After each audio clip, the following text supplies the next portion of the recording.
Welcome to the Delight Your Marriage podcast, the show where you hear from amazing and inspiring wives sharing their struggles, triumphs, and advice for this journey called marriage. Here's your host, Bella Rose.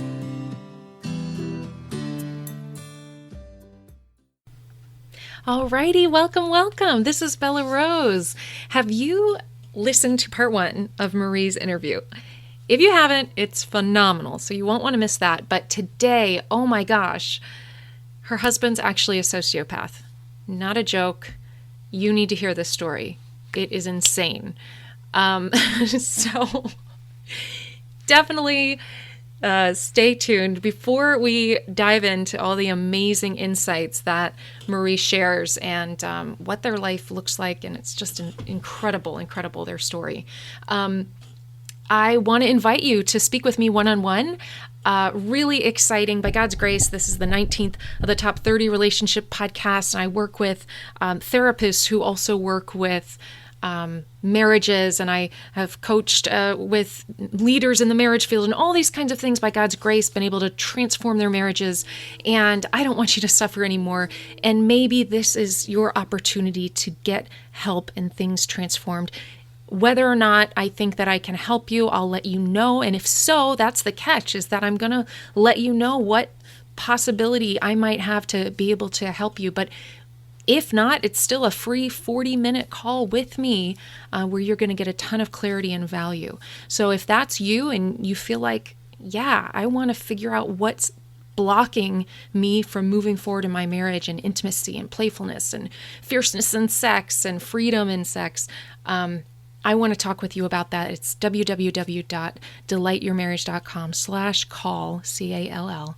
And I look forward to talking to you. Okay, let's dive in. This is going to be awesome.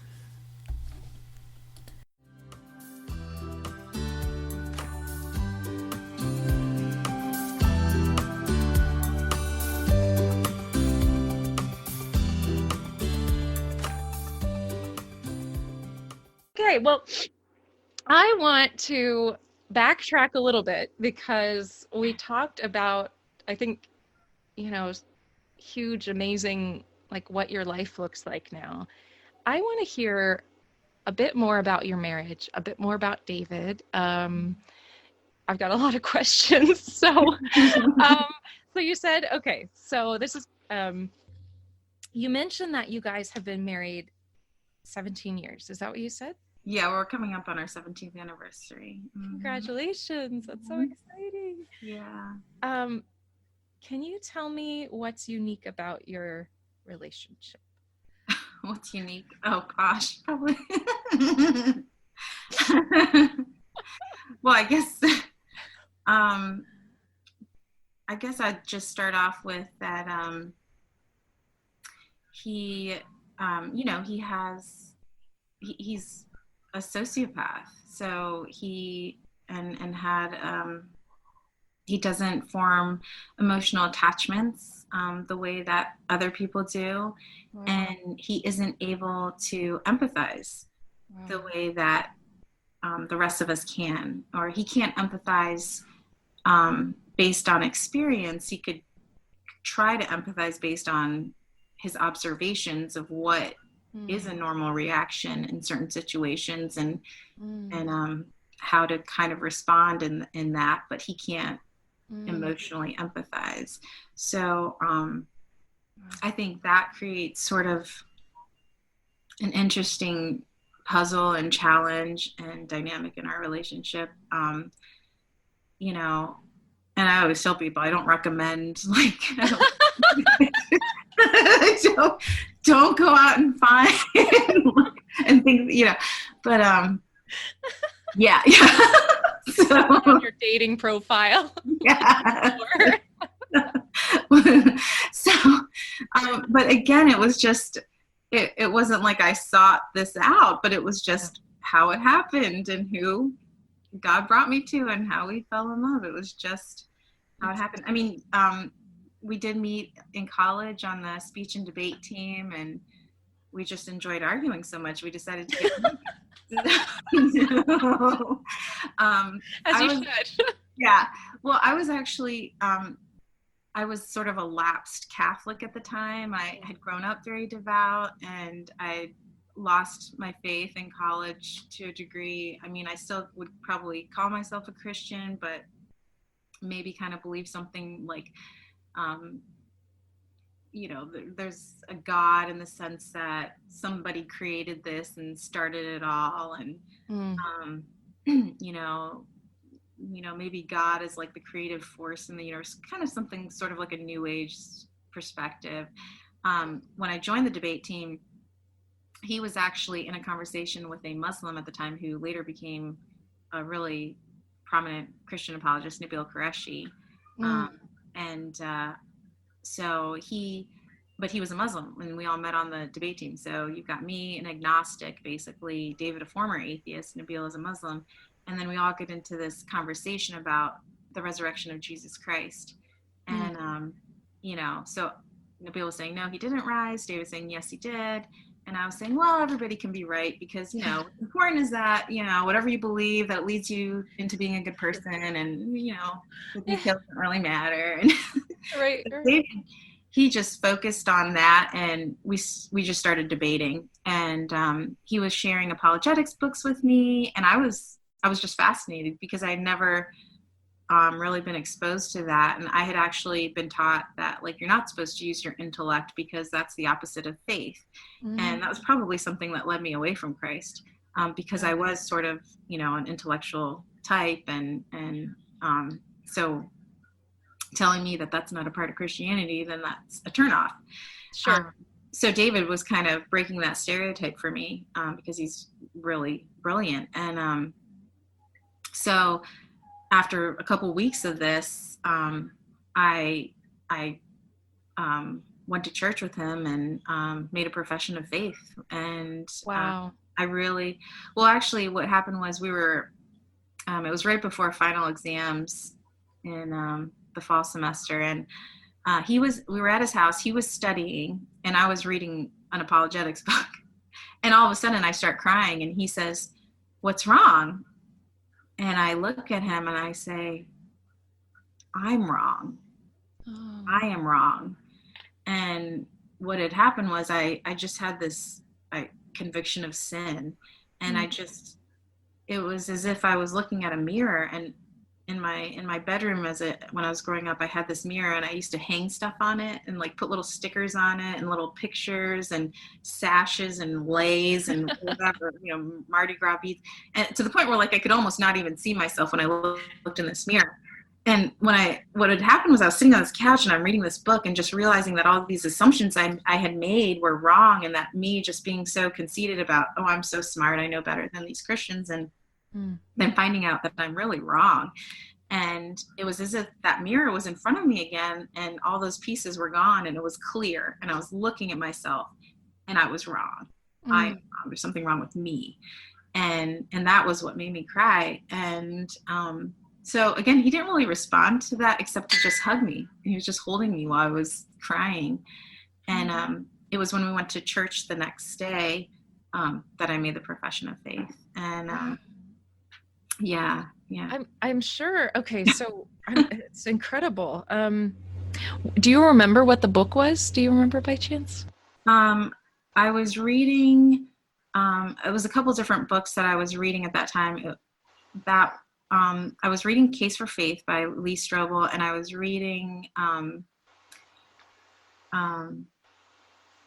It was another book about the resurrection by Gary Habermas, and I was reading some books by William Lane Craig, Reasonable Faith, and I think the book that I was reading by Gary Habermas was called The Sun Rises. I don't even know if that's in print anymore. I was also reading More Than a Carpenter by Josh McDowell. So it was just, those are the books that I was reading at that time. Yeah. And just in case anyone isn't aware, apologetics, can you just a quick definition of what that means? So apologetics comes from the passage in 1 Peter 3:15, always be prepared to give an answer to anyone who asks you for the reason for the hope that you have. And so that reason is your apologia. And So apologetics is not apologizing for your faith as if you're saying, sorry, I'm a Christian, but that you are providing the rationale behind why you're a Christian. So for me, the aspect of apologetics that I found persuasive were a couple things. One was challenging the idea that the universe could just form on its own, that life could form on its own. And also the fact that there's just so much historicity behind Jesus's resurrection. And so those two elements were really what caused me to look at myself and reevaluate how I had been living and the assumptions I'd been making. I guess I felt like I was, a good person. I did a lot of, community service, and I used to donate blood and platelets, and I was always looking at, I volunteered at Operation Smile, like I said, and stuff like that. So I felt like I'm a good person, but I realized there was something deeply wrong with me, that there was just, I guess is the only way to describe it is like a conviction of sin. But yeah, and that's what happened at that moment.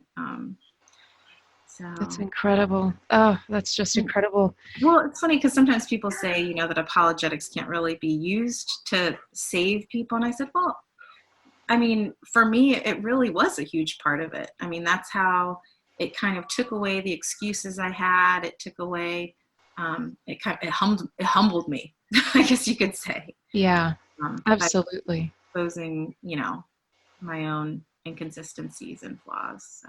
Mm-hmm. Yeah, that's wonderful. Absolutely. Okay, so tell me, if you don't mind, I've heard David's testimony a little bit. Would you mind sharing kind of his testimony of how he discovered he was a sociopath and how that even happened? Well, when I joined the speech and debate team, David pretty much showed interest in me right away. Oh, I don't blame him. So, there's like a funny story about when we went on this forensics, our speech and debate team was called Forensics, when we went on a forensics trip. And I'll probably save that for another day. But it's he ended up kissing me. And so the next day when we got back from the trip, he was waiting for me after class, and I went to talk to him, and we sat down together, and he said, I want to tell you about myself. And then he shared with me, his testimony. And before I go into it, what's interesting is that my majors were in psychology and biology. Oh. So he starts telling me this story, and I'm just thinking to myself, that's not possible because there's no cure for what you're talking about. Wow. And he was just talking about how, like, when he grew up, he didn't have emotional reactions. His little dog died, and, his mom, who hated the dog, was crying, but he wasn't crying. And,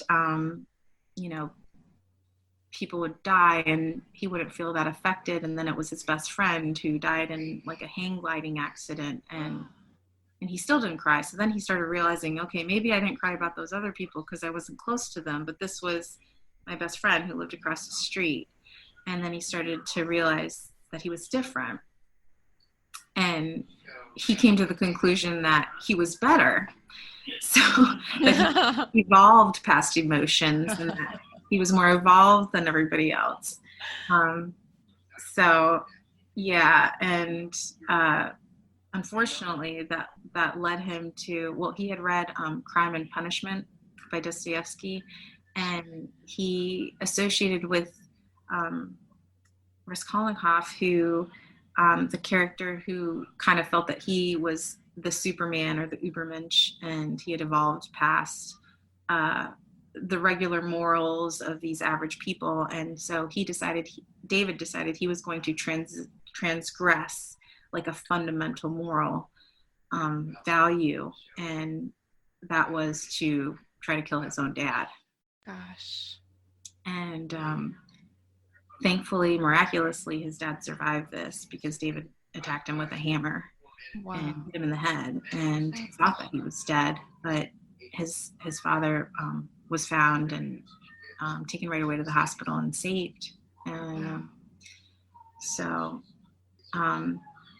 but David eventually was, convicted, and he went to jail for that. And while he was there, he met a Christian who would argue about, would defend his faith, because David would tease him and try to annoy him and upset him.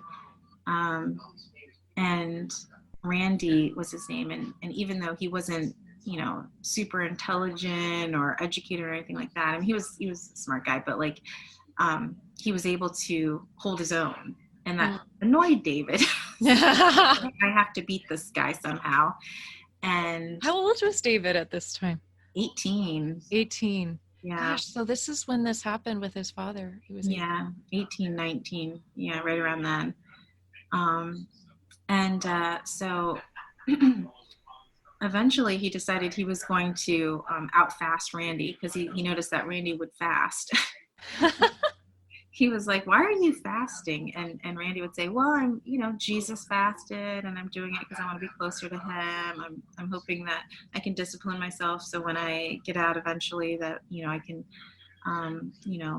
rise above my impulses and lead a good life." And so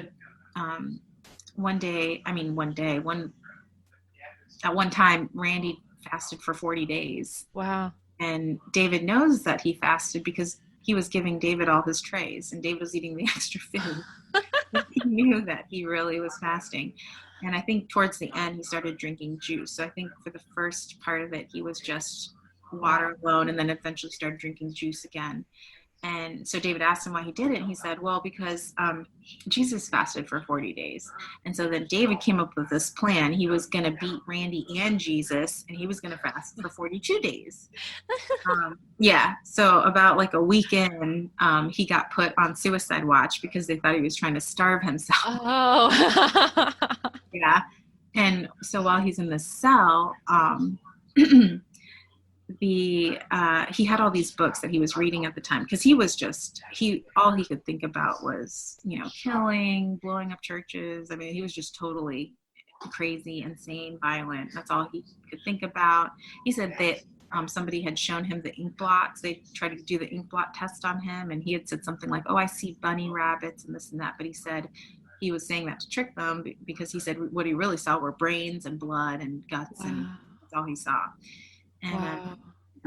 So he, but he's in this cell, this isolation cell, and the guard who was giving him books from his, his supply of books, he had a bunch of like New Age stuff and this and that, and the guy was just tossing it aside. And then he found like a Bible and some Bible studies, and so he said, "Here, you can have these."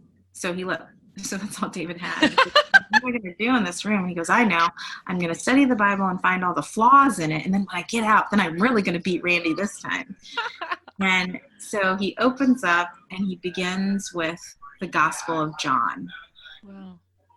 And, so what was funny was, so he's sitting there, he's still starving himself, and he's reading things like, well, he said he was like having these thoughts, and it was as if the words of scripture were speaking back to him, because he would have this thought like, "Wow, I'm starving. I'm really going to starve to death in here." And then he would read, "I'm the bread of life. He who comes to me will never go hungry." And he would think, he said he was starting to develop tunnel vision, and he was saying, probably once that tunnel closes, I'll die and I'll be gone. And then he reads the words of Jesus, "I'm the resurrection and the life. He who believes in me will live even if he dies." And wow. And so he started, and then he said that he started to think more clearly than he had in his life. And he was Wow. these apostles and how they, he always had assumed that they made it all up. They were trying to get rich and famous off this story. And then he finds out that's not how they lived. They didn't get rich and famous. They were persecuted. They were rejected. They were chased out of their towns. They were killed for their testimony. And he thought to himself, wow, it's one thing to lie because of what you believe, to die because of what you believe, but it's another thing to go to your death for what you say you saw. Like, and if, it's not that, we believe by faith on the testimony that we've heard, but they were the ones who saw it. And so they're dying for what they saw. They said, we saw this. And, there was nothing to gain from it. So that really shook his assumptions and made him realize that this is really a historical puzzle to try to explain this away. And, and as he was reading the Gospel of John, he was reading about Jesus, and he said he wasn't this kind of meek and mild little baby in the manger kind of Christmas song Jesus. He was strong, and he was wise, and he was passionate, and he overturned the tables of the money changers in the temple, and made a whip out of cords, and kicked those people out and their animals, and were cheating people in God's house of prayer. And David realized that he liked Jesus. He started, and he said, Jesus is like the best person who ever lived. And and he started thinking about himself, and he was like, I'm pretty much the worst person who's ever lived. And he's thinking about all the things that he's done in his life, and then finally, attacking his own dad. And he says, I'm probably the worst person in the world right now. And he said it was like the first moment he had ever been humble. Wow. And so he said, he decided to pray. And he remembers, he never really prayed sincerely ever in his life. Like, he had been taken to church by his grandmother, and, had to repeat the prayers in the church, but he said he would always just hum in his head or something like that. He would never, he refused to pray. And so this is the first time he ever prayed. And he said he got down on his knees. He said, God, I don't know if I'm going to believe in you tomorrow, but I believe in you right now. And I always get choked up about this. And I've heard this story so many times, but I believe in you right now. And if you can do anything with me, then have at it, because I can't go on like this. And, he asked Jesus to come into his heart. And after that one prayer, he said that the world looked different to him. It was as if the colors were brighter. And something had dramatically changed in him. Wow. And, and he's lived differently ever since then. I mean, he's one of, he's a pain in the butt, but he's one of the best men that I know. And what was amazing to me was that he told me the story right when I met him. I had known him like a week, and he told me pretty much the most horrible thing that he's ever done. It is the most horrible thing he's ever done. And he put it right out there, right in front of me, before trying to, kind of catch my heart, I guess you could say, before trying to captivate me and make me fall in love with him, and then dump all this stuff on me. Yeah. And I felt there was something so honest about that. And I remember having the weirdest thought. So he's telling me this crazy story. And I had this clear thought that came into my mind. And it was, I trust this man with my future children. Oh my gosh. Yeah. How could you have that thought? I don't know. And I'm telling you, it goes against everything I was taught and trained and as a psychology student and everything. And I was like, where did that come from? It was not of me. It was, but it was it just came into my mind.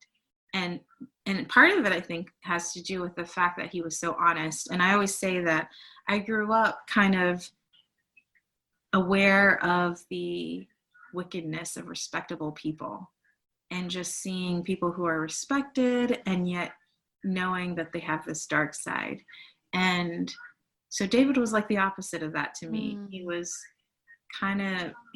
showing the worst that he had, just right up front. Like there was no deceiving me about it. There was no trying to, because I was thinking like most people, when you start a relationship, you want to kind of present yourself as the best possible scenario, get the person hooked, and then you kind of let all the bad stuff come out. Right. But he just started off with that. Yeah, that's funny. And for me, just because of what I had kind of experienced growing up, that was like, that engaged my trust. That really won me over, I guess. It was so different from what I had seen about people concerned with face and appearance and the appearance of goodness. But this was real. This was the real him that he was giving to me. Right. And I guess you could say that that's kind of defining of our relationship, even when we're dating, that we were always real with each other. I remember a friend at the time had said something about, they think, well, when you get married, you're supposed to bring out the best in each other. And being with David, I remember thinking, you bring out what's real in each other, and then you love each other through it. And so, because you're going to bring out the best in each other, hopefully, but you're also going to see the worst in each other, and you're probably going to bring that out too. Come into conflict. But then learning to love each other through it again is like, I guess it's like living out the grace that we have as Christians, and really, shining Christ in to each other and to the world. Yes. And I can do that. So it's just incredible. Absolutely. Well, so you said that there's no cure to being a sociopath. What are like the defining features of it? Well, just like the not being able to, form those same types of emotional attachments, not really having emotional reactions that people normally have. So, he could count on one hand, like how many times he's ever cried, or, and by crying, I mean like have tears in his eyes. Like I don't even mean like sobbing, crying.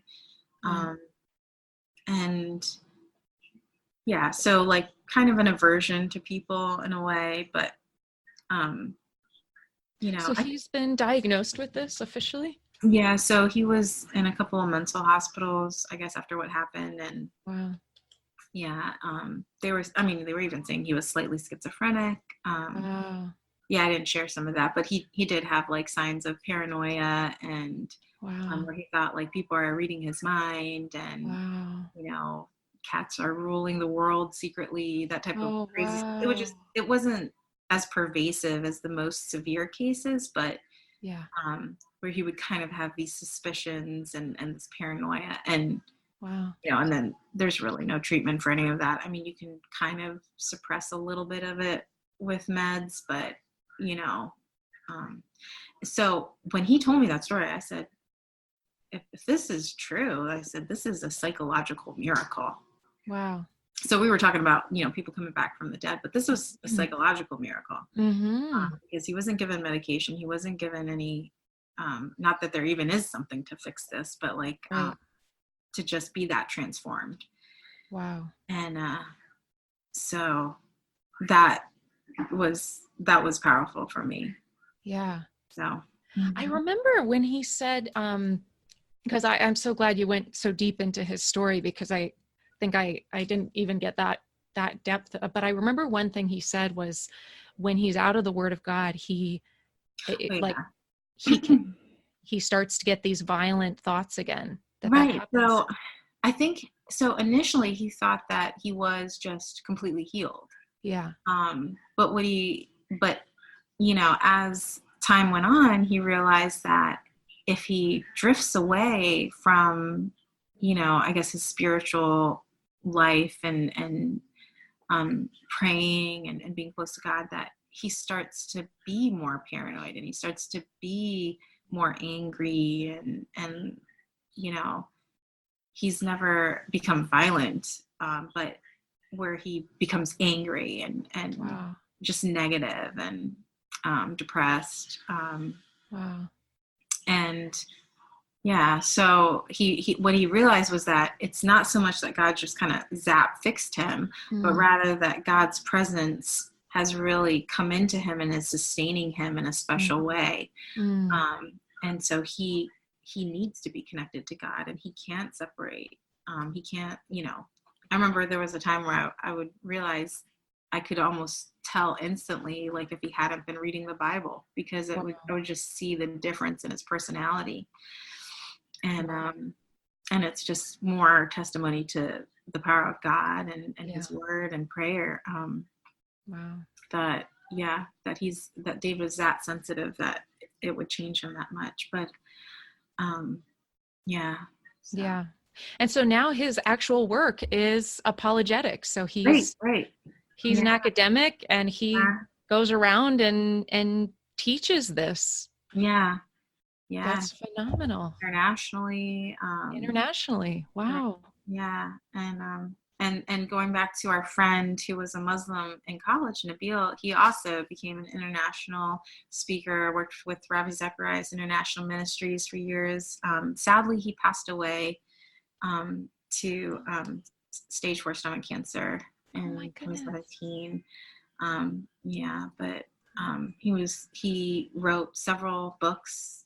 He wrote his testimonies called Seeking Allah, Finding Jesus. And David features prominently in that book. I think I'm mentioned in there too. I am. Wow. Oh. But somebody was saying, she was like, it was so weird because he brings up, and then we met Marie, and then suddenly you're married and you have a baby. I was like, well, yeah, it did kind of happen quickly with David and I, because we were married like within a year of meeting, and then Lucian was born 9 months later. So. And that takes us a good segue into our next topic. That is so cool. Oh my gosh. Well, I'll have that Seeking Allah, Finding Jesus. But yeah, that is our next topic. I did want to talk about intimacy. And I mean, I can only imagine. So my husband is very tuned in emotionally, and I cannot imagine not having that aspect of our relationship. Like, how are you okay without having him kind of be there empathetically for you? I know. I don't really know how to explain it, but I guess you could say, just because of how I grew up, I always was very, I guess, good at, I guess, coping with my emotions, and feeling confident in myself, I guess, because I kind of joke about it, but I think it's true that I don't think anybody else could be married to him because, there is like kind of this desire to have affirmation and understanding in a certain way. Yeah. And somehow I don't need that from him. Wow. I like it. And he does like compliment me sometimes. So like probably the best compliment from him, I'll tell you. So one time I said something, well, and then like occasionally he'll say something really sweet, but it's just rare. It's just not him. But I treasure it when he does say it because it's so rare. So like one time we were talking, and we were talking about like, some celebrity couple that had broken up, and he was like, yeah, they just get bored after a while. And I was like, well, are you going to get bored of me?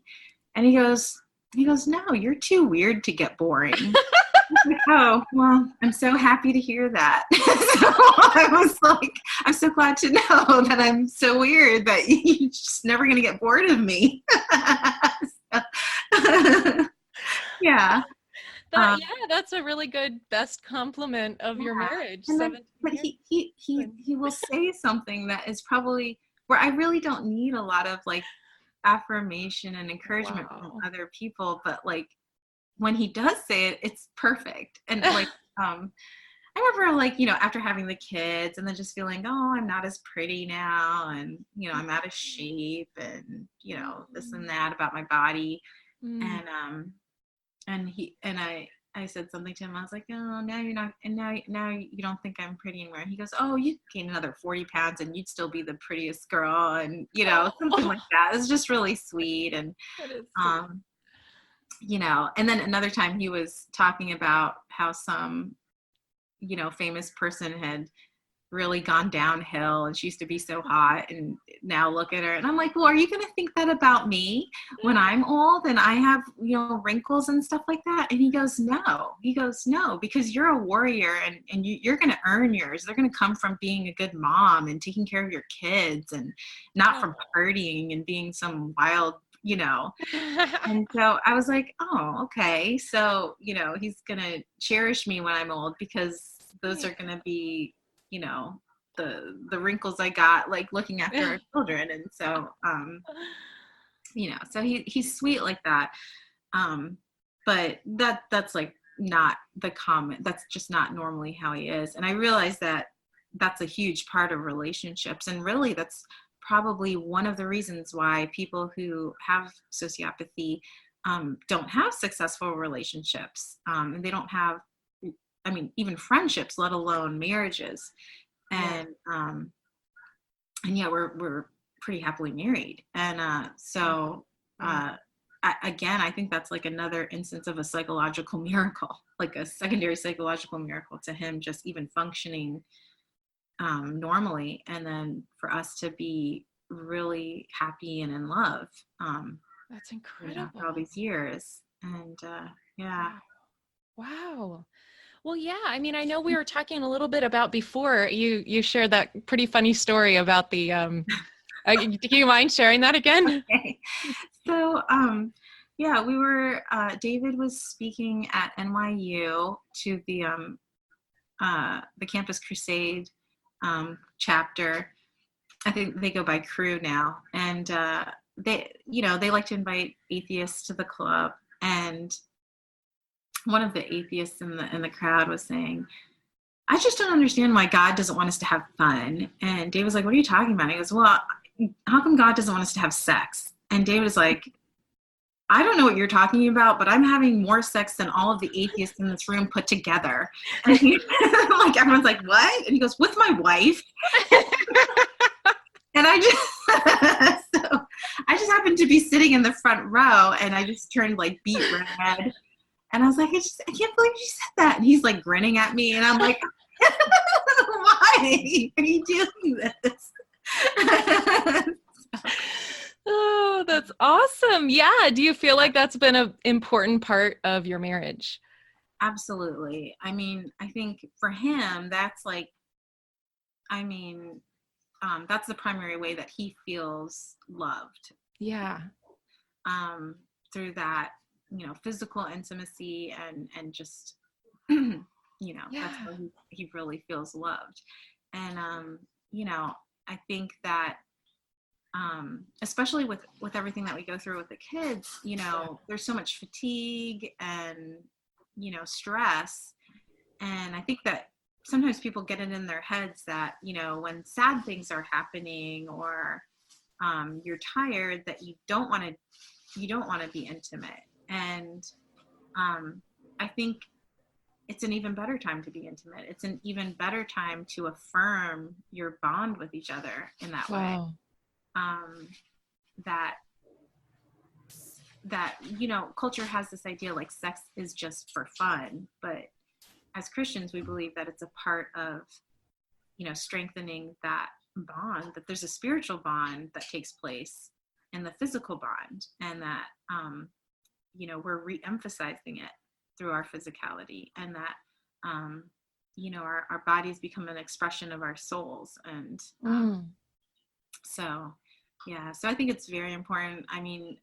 when I'm talking to other families within our community, within the rare disease community, I often talk about maintaining a healthy sex life and Awesome. not neglecting that aspect of the marriage, and really making time, well, and not just, sex, but just even to try to have a date or, Yeah. and sometimes our dates are like, let's go buy groceries together, but but it's still fun and we still look forward to it. And we're, just walking around together, chit chatting as we do it. And it's just us two, so, Wow.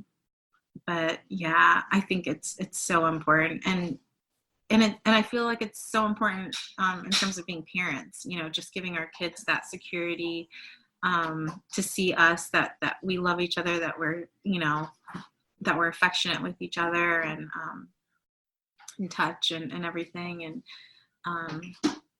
that I know it means a lot to them. Yeah. Because there is so much that's unstable and uncertain in life, but they see that and that they have confidence in that. So. Yes, that's incredible. That's incredible. And to think, I feel like so many of us could say, oh, well, my husband has no feeling, no emotional connection. I'm not going to have sex with him. And I'm like, look at Marie. Her husband is a sociopath and she makes plenty of love to him and fully in love. And she has 5 children, 2 of which she literally has to do everything for. Like, there is absolutely nothing to do. Right. Like, none. Oh, I'm so encouraged and edified and convicted all at once. Unreal. That's so encouraging. I just feel like your stories over and over and over again are just a testimony of God's grace and your faithfulness and David's faithfulness to him. And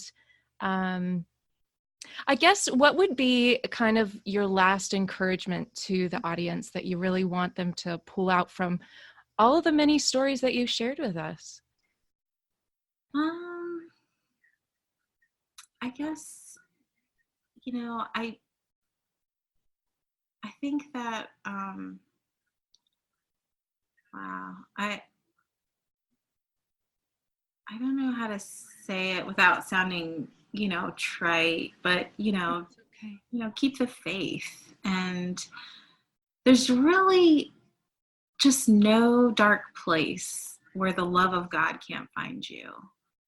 There's no situation where he can't penetrate and transform and redeem.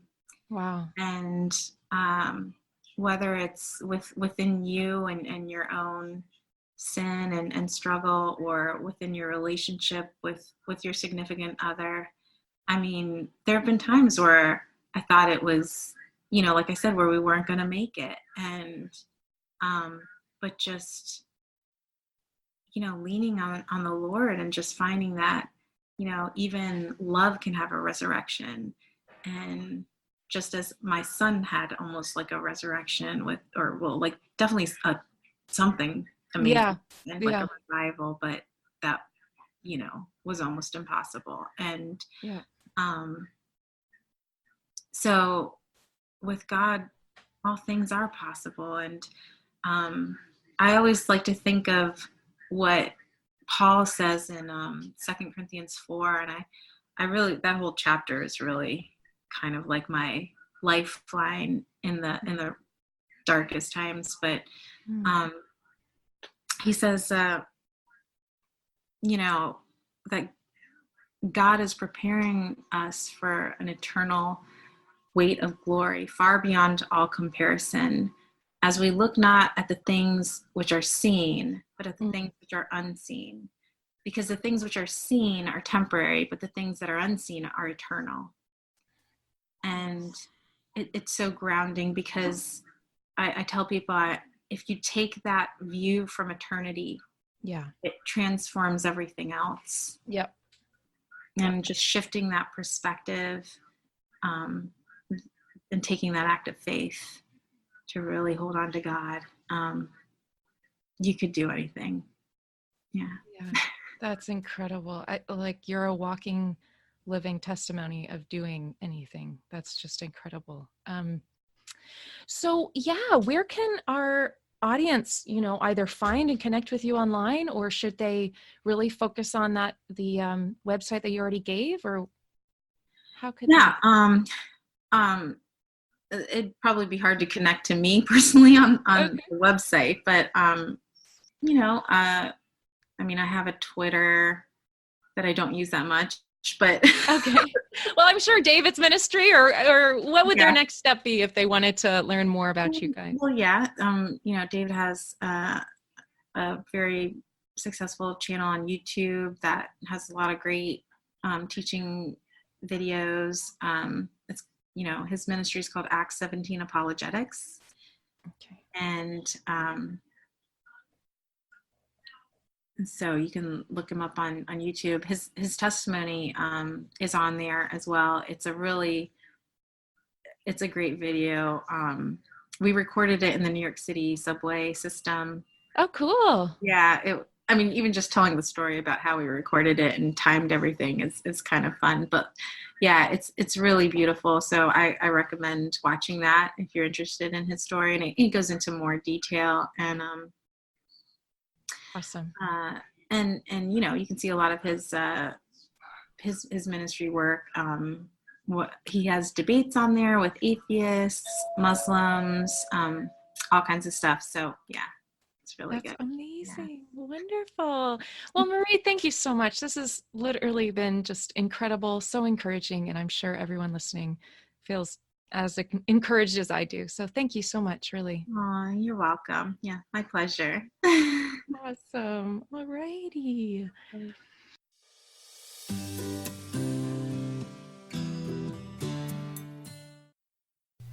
Wow. Again, I'm just in awe and so grateful for this story and who Marie is and her husband. And yeah, definitely check out the different resources that she mentioned. David's YouTube is extremely popular, and he's got a lot of really cool videos on there with millions of views, and it's just incredible. So yeah, God is really using their ministry, and encourage you to check it out. Awesome. Well, thanks for listening.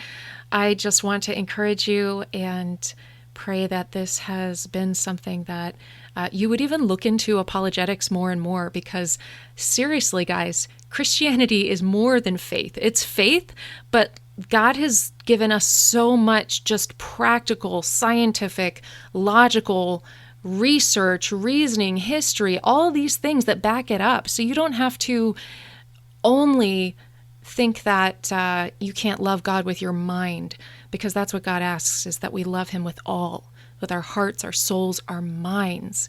So I would encourage you to pursue that. She gave a lot of resources on this call, but you can move forward and David Wood's YouTube and different resources, then you'll find a lot more as well. All right, well, God bless you and have a wonderful day, and I'll talk to you next week. Thanks for listening. If you've been blessed by this, why not share it? Until next time, live with love, wisdom, and passion.